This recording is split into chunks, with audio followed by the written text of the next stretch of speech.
السلام عليكم ورحمة الله وبركاته. اللهم صل وسلم وبارك على سيدنا محمد صلى الله عليه وسلم. ازيكم يا حبايبنا، عاملين ايه؟ يا رب تكونوا بخير وبأفضل حال. النهاردة الجمعة، انزلوا تحت في التعليقات صلوا على الحبيب عليه أفضل الصلاة والسلام. اذكروا الله كده وصلوا على الحبيب. لا إله إلا الله محمد رسول الله. اللهم صل وسلم وبارك على سيدنا محمد صلى الله عليه وسلم. ما تنسوناش باللايك الجميل بتاعكم. يا رب قناتنا تكبر باشتراكاتكم اللي أحلى وأحلى، تكبر بفضل ربنا ثم بيكم. وزر الجرس يا جماعة، اعملوا الكل عشان يوصلكوا كل ما هو جديد، كل ما نزل فيديو يوصل معاكم. وانا بجيب البسارية بقى، ورحت جبت سمك بولتي، ولقيت سمكة الياسمينة وهنا اللهم صل على النبي، هنا كابوريا، وهنا جمبري مش مركزة، وفي سمكة ياسمينة تحت. فانا قلت اللي هنضفه نعمله النهاردة ماشي، واللي مش هنعمله النهاردة يبقى يتبات متنضف في الفريزر يطلع على سوا. 2 كابوريا بس، 2 تكر يعني. غلطة بقى، المفروض ان انا اجيب نوتي، انا اول مرة اشتريها واول مرة اعملها يعني واللي هو خايفة من شكلها. بس روجي كانت معايا في المحل، وكل ما تشوف حاجة حتى السمكة الضاحكة يعني قلت لها يا بنتي دي ما شاء الله كبيرة، فخلينا في الحاجات اللي احنا بنعرفها دلوقتي، وبعدين المحل هنا هو نبقى نجيب اللي احنا عاوزينه. اول طبعا ما طلعتهم من التلاجة كده، متلجين لسه، كنت انا حطهم في الفريزر، حطيتهم في ملح وليمون والميه، ميه حتى تلج. هصفي الميه ديت واحط لها ميه سخنه عشان السمك دوت يفك.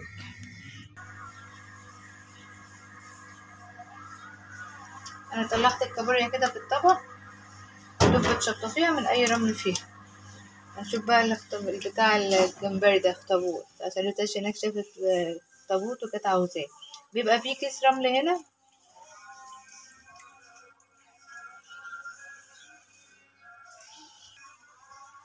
بأي خلة عندك هو بيطلع على طول يعني. هو بيبقى عشان ده كيس رمل. دي بقى من الحاجات اللي بتبقى في البحر من تحت، ده انه جاي متنطط ولا ايه حكايته. يعني كل ما امسك واحدة الاقيها متشالة. اللي حصلت بقى ان انا وانا هناك قلت له انا عاوزة جمبري وسط.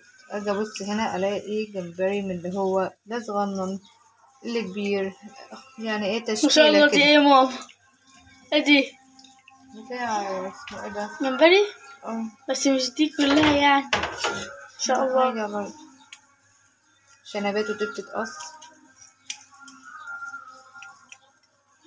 كنت جايباه مرة من دمياط وعملته، كان جميل بصراحة، كان مالي في البيت. هو نزل تحت خالص، السمك اللي طالع فوق. عاوزة تعمليه بإيدك خلاص. شوية كبريت.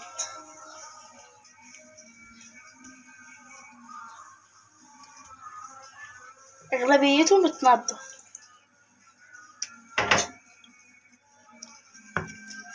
جمعة مباركة علينا وعليكم، الجمعة الجاية كل سنة وانتم طيبين، إن شاء الله يكون عيد الأضحى بمشيئة الله.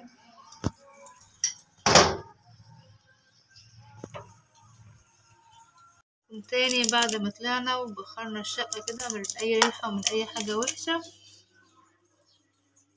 اللي بيقول البخور بيطرد الشياطين والكلام ده، لا والله، القرآن وكده وذكر ربنا وعلى طول يخلي بيتك القرآن شغال فيه، هو ده اللي بيطرد القرآن.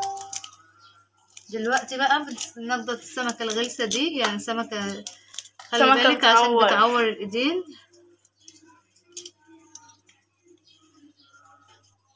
انا نفسي خايفة ان انا اتعور منها، هي مش زي السمك العادي، مش زي البولتي تنظيفه سهل، انما دي والله انا خايفة يعني اول مرة انضفها بقى وكده. سمكة الياسمينة. السمكة ديت جامدة، عاوزة المقص بتاعك يكون حامي، وخلي بالك من ايدك اهم حاجة، على قد ما اسمها حلو بس هي جامدة في التنظيف بتاعها. يعني تشوفوا السمكة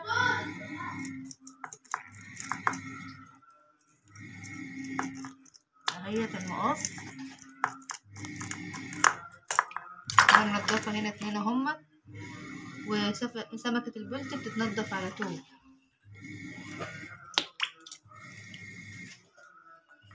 راحت فين اللي انا كنت بنضفها؟ شايفين كمان ريتاش شافتها عجبها اللون، ايوه لونها حلو. بس تنظيفها صعب، يعني اقل غلطة ممكن ايدك تتعور. تيجي هنا بقى هو لونها حلو لظهرها، وخفيف. خلي بالك من ايدك. شايفين لازم تكونوا عاملين السمكية كده بقى، والدبانة اتلم علينا، حتى القطة كانت جاية بس احنا حبسناها في الأوضة بتاعتها.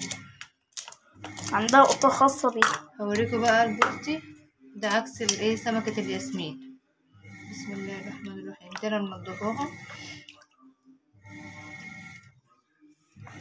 البلطي الأحمر دوت صغير. انا لما بروح اجيب سمك لازم انا اجيبه وسط، ما بجيبوش السمكة الكبيرة دي بتبقى مملة.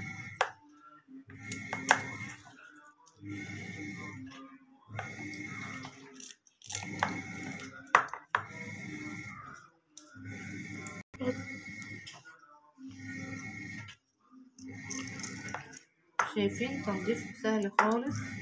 اهم حاجة المقص بتاعك يكون ايه نضيف وحامي. شايفين تنظيفه أسهل من الأحمر.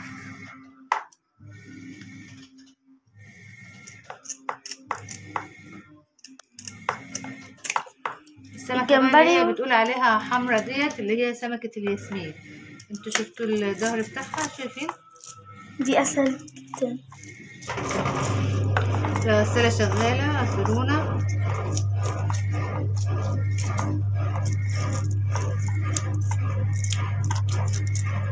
اوريكم كده انا بفتحها منين. والسمكة الغلسة التانية رغم ان هي طعمها حلو سمكة الياسمين، بس تنظيفها ممل بصراحة.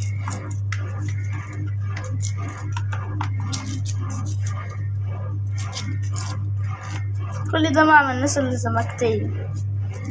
ما انا منضفة الجمبري. ايوه سمكتين من الياسمين.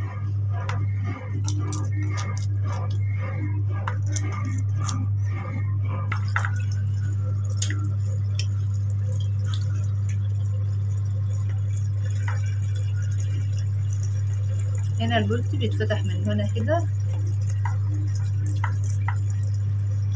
مش هفتحها لكم دلوقتي بس هوريكم البتاع الياسمين ده.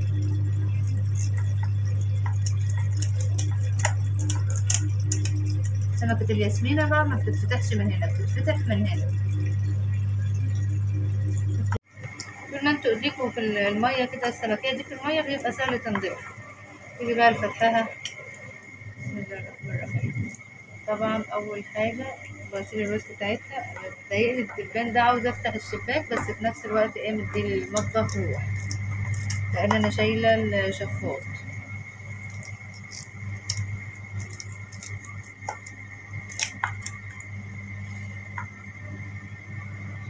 بيقولوا السمك ده بيجي من رشيد. بسم الله الرحمن الرحيم.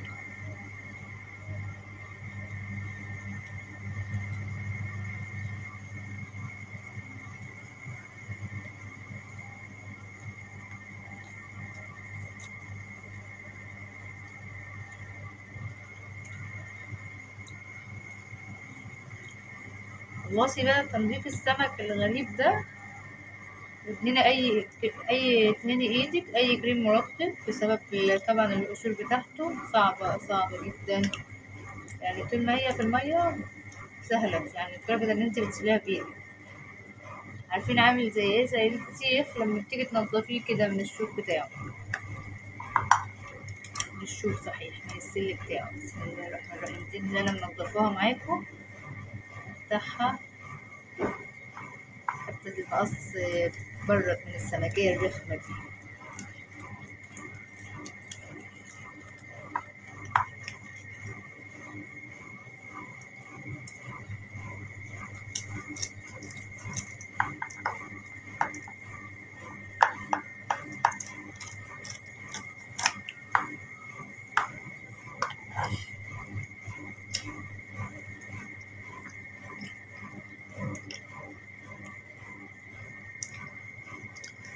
عاوزة اقول لكم ان انا كنت بجيب السمك متنضف جاهز، فقلت ليه طب ما انا اجيبه هنا وانضفه في رايق كده. شايفين؟ اعذرونا بقى من اي منظر مش كويس بتنظيف السمك، يعني اي واحدة بتنضفه في البيت، ست البيت الشاطرة زي واحدة كده بعد بتقول ايه عرفوني مكان فرن اجيب القرص الفلاحي منه. قلت لها ده عملية سهلة خالص، ممكن انت تعمليها.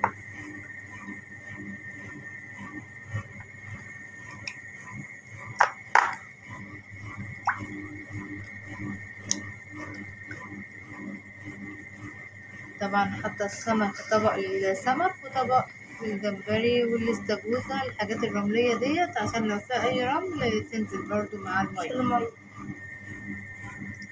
نكمل تنظيف. انا جايبة نص كيلو من سمكة الياسمين، نص كيلو 5 سمكات، بس 5 سمكات رخمة بصراحة، ظهري وجعنا.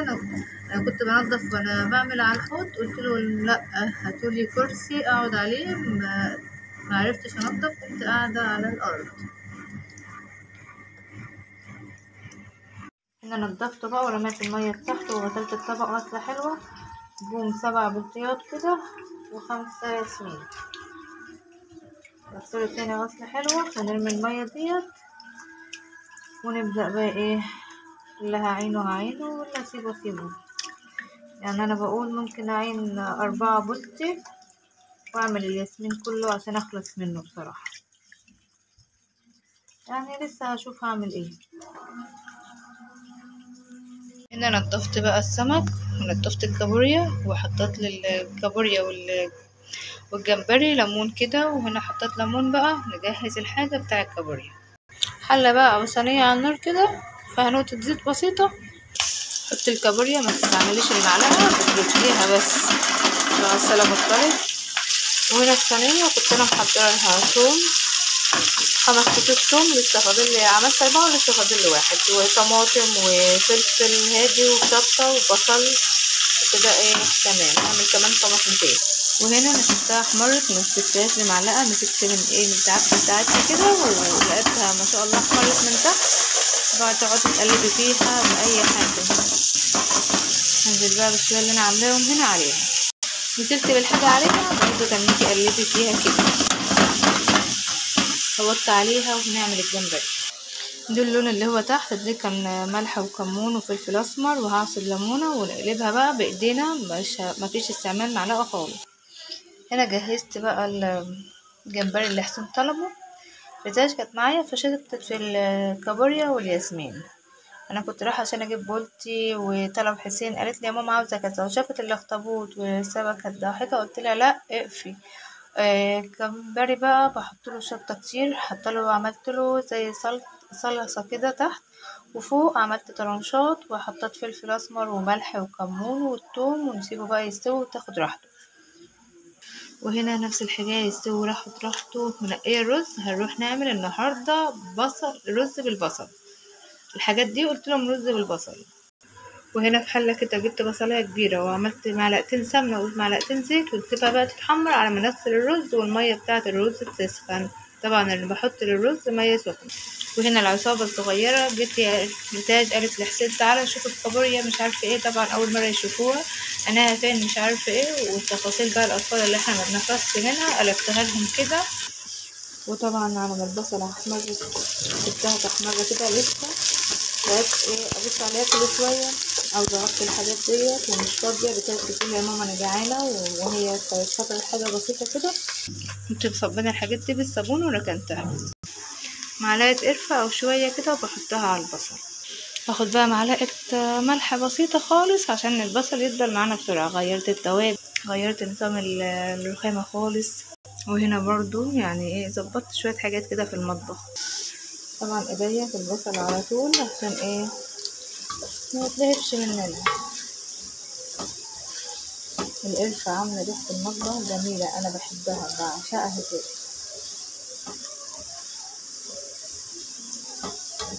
غطت بقى الحاجة بتاعتنا عشان تستوي على طول، وعلت عليهم، أنا كنت مغطية عليها، علت عليهم كده عشان اللي قاعدة تقول لي أنا جعانة.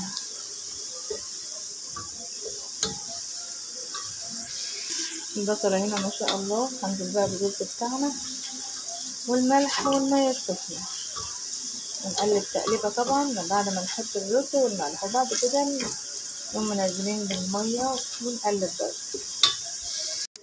ما شاء الله لونه حلو وريحته جميلة. اغطي عليه بقى، وهنا بقى هعمل السمك. حطيت كده ليمونة وعصرتها ورمتها في الزيت، وهنا خلتها عملت السلطة. قاعدة تقول لي جعانة، قلت لها تسلي في عمل السلطة. شايفين الرز بتاعنا مفلفل لسه مقلباه، وهنا بقى حطيت سمكة الياسمينة دي اول حاجة هعملها في الزيت واطلعها. وبعد كده كانت بتقولي يا ماما اعملي السمك كله، قلت لها بقول لك اقعدي ساكتة انت، ولا بتاكلي ولا بتعملي. وهنا لقيت كده الجمبري استوى، صفت عليه ونسمينا مغطين. لقيت برضو السمكة احمرت كده، قلبتها بحس ان هي بتنتفخ في الزيت، بقيت اعملها كده يعني انيمها اقول لها نامي بقى. قلت ابص على الكابوريا كده، قلبتها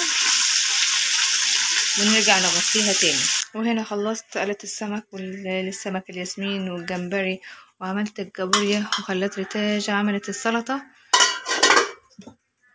وبنعمل هنا اللي خلصنا الرز كده، والحاجة بتتعمل بنغسل مواعيننا، اخلصهم بقى تشطيف كده واطلع الحاجة اللي في الغسالة انشرها لما بروجي يصحى ياكلوا ان شاء الله تكون الحاجة بردت، لان احنا في الصيف والصيف ما بيحبش الحاجة سخنة. ما تنسوناش بدعوة حلوة منكم لينا، وما تنسوناش باللايك والاشتراك وتفعيل زر الجرس. يا رب نكبر بفضل ربنا ثم بيكم. دعاء دايما لاخواتنا في فلسطين، ربنا يدعمهم من نعم الدنيا ونعم الآخرة، ربنا يحفظهم وينصرهم يا رب العالمين. اللهم عليك باليهود، اللهم عليك باليهود، اللهم عليك باليهود. دعوة حلوة منكم لينا. وصلوا على الحبيب. النهاردة ال10 أيام بقى بتوع الحجة وجمالهم كده، كل سنة وانتم طيبين، ينعاد عليكم الأيام كلها يا رب بخير وفرحة وهنا وسرور. هسيب بقى الزيت يبرد ونرميه ونغسل الطاسة. يا رب نكبر بفضل ربنا ثم بيكم. ربنا يجعلكم من جابرين الخواطر نحن وإياكم. انزلوا تحت في التعليقات صلوا على الحبيب. اللهم صل وسلم وبارك على سيدنا محمد صلى الله عليه وسلم. والسلام عليكم ورحمة الله وبركاته. ما نجرب السمكة دي.